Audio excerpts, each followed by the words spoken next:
Dear students, তোমরা যারা এবছর অর্থাৎ 2026 সালে মাধ্যমিক পরীক্ষা দিয়েছ, তোমাদের অঙ্ক পরীক্ষায় নাম্বার কেমন উঠেছে, শিক্ষক মহাশয়রা তোমাদেরকে কত নম্বর গ্রেস দিয়েছে, এই যাবতীয় তথ্য আজ আমি তোমাদের সঙ্গে শেয়ার করব। যে তথ্যগুলি আমি 5জন অভিজ্ঞ শিক্ষক মহাশয়ের কাছ থেকে সংগ্রহ করেছি, তাই ভিডিওটি স্কিপ না করে তোমরা শেষ পর্যন্ত দেখবে। এই 5জন অভিজ্ঞ শিক্ষক মহাশয় 150 বা 150টি করে খাতা দেখার জন্য পেয়েছিলেন।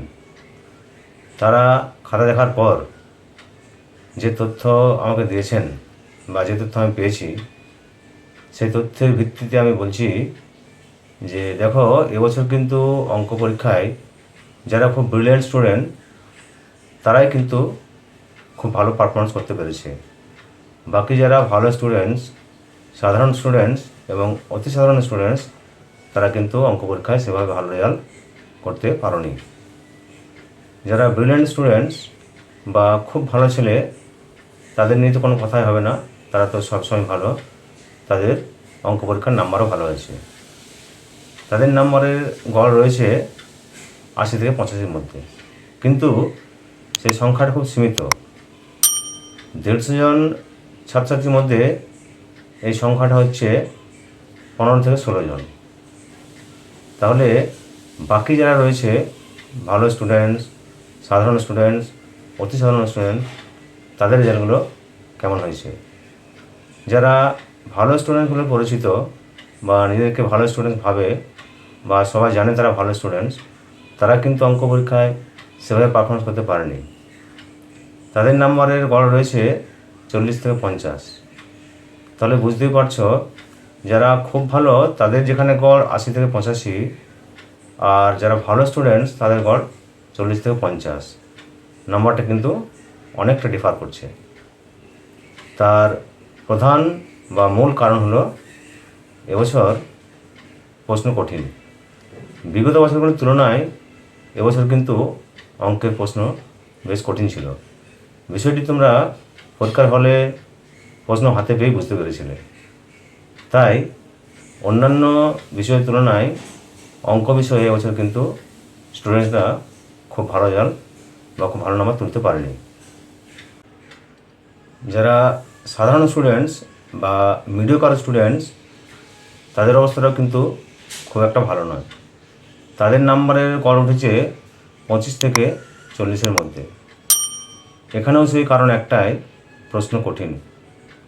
কিন্তু সবথেকে অবস্থা খারাপ হলো যারা অতি সাধারণ। যে সমস্ত স্টুডেন্টরা এমসিকিউ, শূন্যস্থান পূরণ, সত্য মিথ্যা, উপপাদ্য এবং সম্পাদ্য এগুলোর উপর ভরসা করে অঙ্ক পরীক্ষা দিয়েছিল, তাদের অবস্থা কিন্তু খুব ভালো নয়। তাদের নাম্বারের গড় রয়েছে 5 থেকে 15-এর মধ্যে।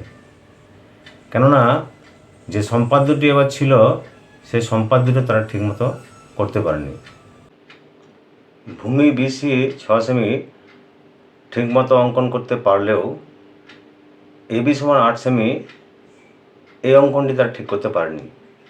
এই অঙ্কনটি ঠিক করতে না পারার জন্য কোন ABC 60 ডিগ্রি এটিও ঠিক হয়নি, তাই সম্পাদ্যটি কিন্তু ভুল হয়ে গেছে। যদিও শিক্ষক মহাশয়রা অঙ্কন পদ্ধতি ঠিক থাকার জন্য ফুল মার্কস না দিলেও কিছু নাম্বার দিয়েছেন, যাতে করে তোমরা অঙ্ক পরীক্ষা পাসটা করে যাও। তাছাড়াও যারা 12, 13, 14 ইত্যাদি নাম্বার পেয়েছে, তাদেরকেও 1, 2, 3 ইত্যাদি নাম্বার যোগ করে সকলকেই কিন্তু শিক্ষক মহাশয়রা মানবিক হয়ে 15 নম্বর করে দিয়েছেন। কারণ তোমরা এটা জানো যে স্কুল থেকে প্রজেক্টে 10 নম্বর দিয়েই বোর্ডে পাঠানো হয়। বোর্ড কিন্তু বেশিরভাগই 10 নম্বর দিয়ে দেয়। ব্যতিক্রম 2-1টা হতে পারে, তবে বেশিরভাগ ছাত্রই কিন্তু 10-এ 10ই পায়। তাই এদিকে যদি 15 পাও লিখিত পরীক্ষায় আর প্রজেক্টে 10, তাহলে কিন্তু পাসটা হয়ে যাচ্ছে। ওভারঅল অঙ্ক পরীক্ষার রেজাল্ট তোমরা বেরোলেই দেখতে পাবে, খুব আশানুরূপ হবে না। আজকের আমার এই উপস্থাপনা যদি তোমাদের ভালো লাগে, তাহলে তোমরা ভিডিওটি লাইক করবে।